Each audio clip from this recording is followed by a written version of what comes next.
All right, let's get right into it. If you saw the preview for this explainer, the one titled Lamar Language of the Heart, you already know we are stepping into something incredibly special today. We're unpacking a deeply human, profoundly moving journey. We are going to explore a poem written by Abu Lamar al-Nafi for his daughter Lamar.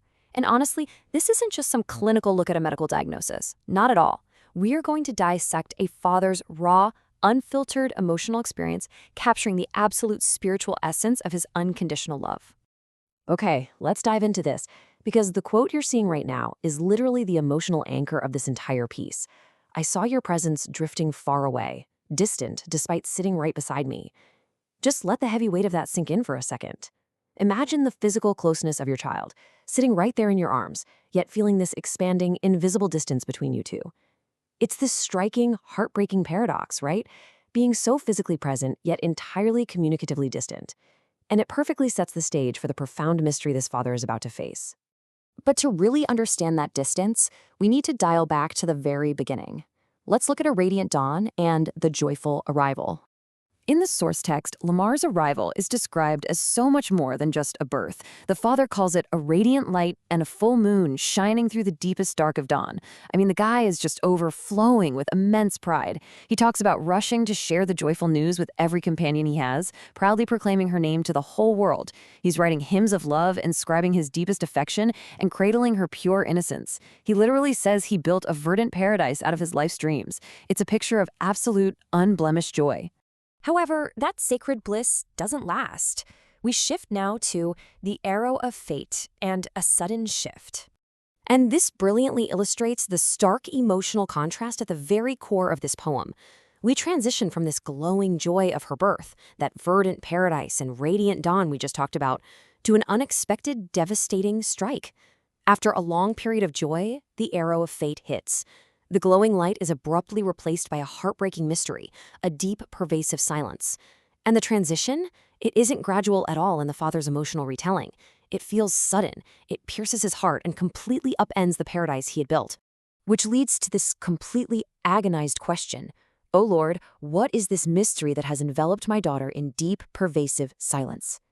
You can truly, palpably feel the father's absolute helplessness here. Imagine watching your little girl wander into a realm where she doesn't even hear you call her name. Despite his constant reach, despite his physical touch, she is just enveloped in this mystery.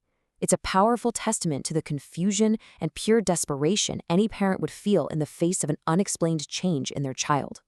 Eventually, though, the mystery gets a name. We move into the phase of diagnosis, the barrier of autism, unveiling the bitter truth. What's fascinating is that the poem defines this not as a clinical, textbook medical term, but exactly as the father experiences it emotionally. Autism takes hold, standing like a literal barrier between him and his daughter. It's a devastating wall.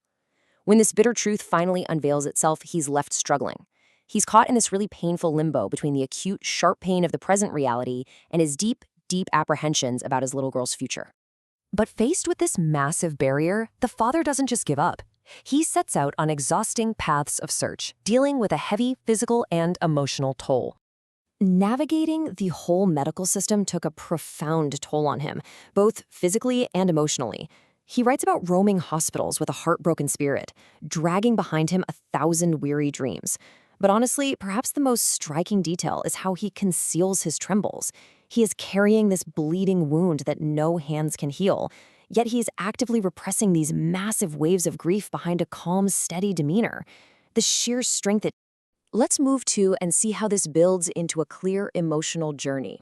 When we map out this chronological arc, a very distinct progression emerges. We started in phase 1 with the joyful news, right? Then we were struck by phase 2's sudden arrow, and we grappled with phase 3's bitter truth.